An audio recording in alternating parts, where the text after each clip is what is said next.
Hello, YouTube world. Welcome to YouTube School of Magic, where we talk about everything mind, body, and soul, spiritual empowerment, magic, and all that other stuff in between. So this is 7 tips on how to make empowered decisions.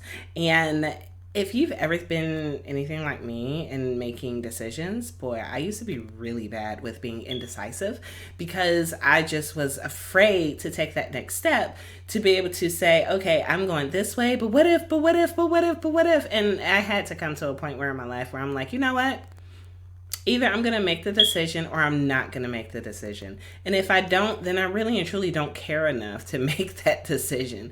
But when it comes down to something that's going to navigate my own life's path in a certain direction, then I need to be able to hone in and focus and get to that end result that I want to get to. So tip number 1 is making sure that you actually identify the problem, because there's so many different things that happen outside of life that kind of gets boiled down into like this mush of stuff that we tend to say that it's a problem, but then we're not really identifying the true nature of the problem. So like, for example, it's like, this is a really crazy example, but if you ever need to like, oh, I need to get to the grocery store. I need to get to go to the grocery store.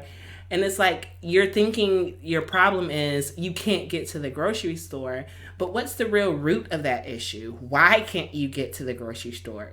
Grocery store. Is it because you don't have a car? Is it because you need more finances? Is it because, I don't know, you need to buy a ridiculous amount of something and you just can't get it at that particular place?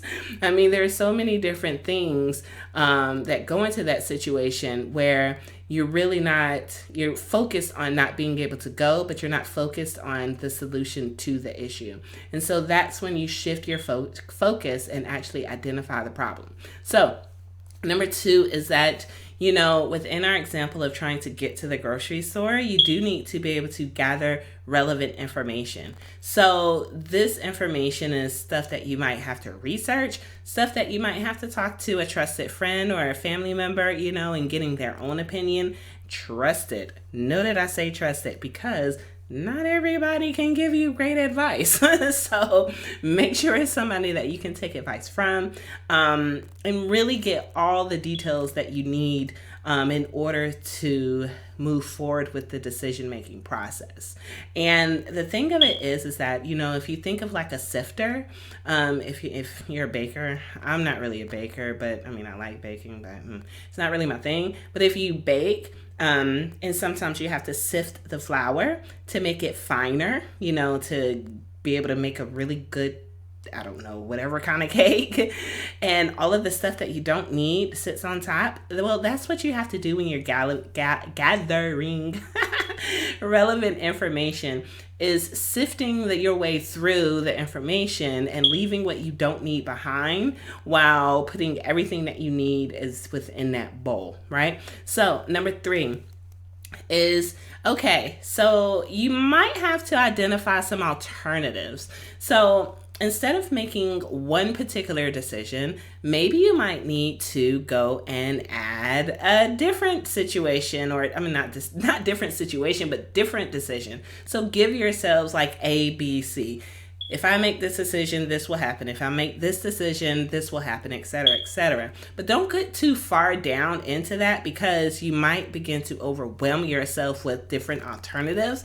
I would strongly suggest that you really only give yourself like 2 to 3 alternative decisions. So that way you've shifted your focus, you've narrowed down your issue, and therefore you can be a bit more empowered as you're going along and knowing that this is going to happen if I make this decision. How will this decision affect my life's path?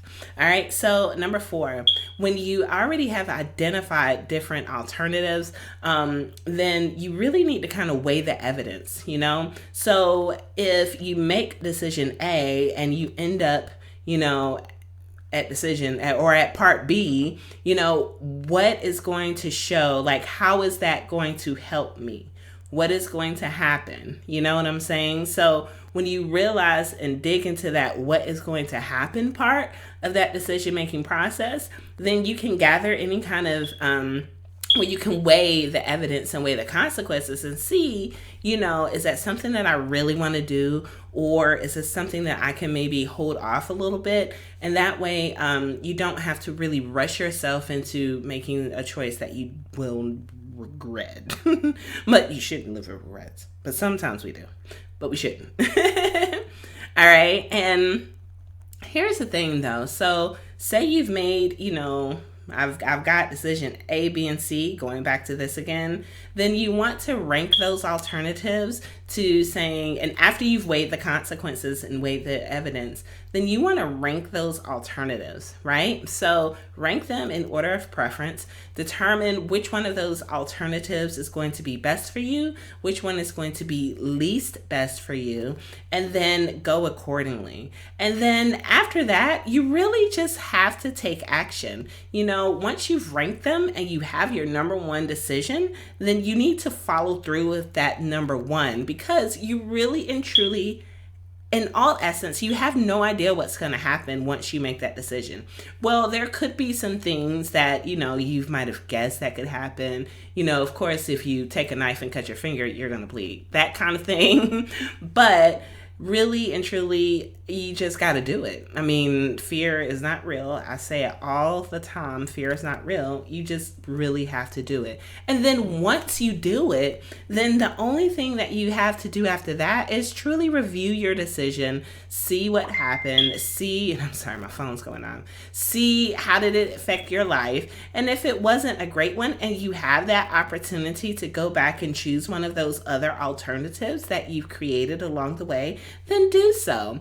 But in the end of it all, it's really, really, really just a life lesson learned. So whether it turned out for your, the better part of your life, or it just like kind of, I don't know why I made that choice, then in the end, it really and truly doesn't matter, because again, it is all a lesson. It is all a life lesson, and you just have to chalk it up to that. And then take that particular process that you went through making that decision for that situation, carry it on with you, down the road. And so that way you don't have to repeat the same mistakes. And that is why I say, do not live with regret. Go forth, be empowered, make the best choice that you can for you, no one else, just for you, and be awesome. All right. So this is your girl again, Jennifer. Make sure you hit like, make sure you drop a comment, and also make sure you hit that subscribe button. And you all have a beautiful day, night, evening, whenever.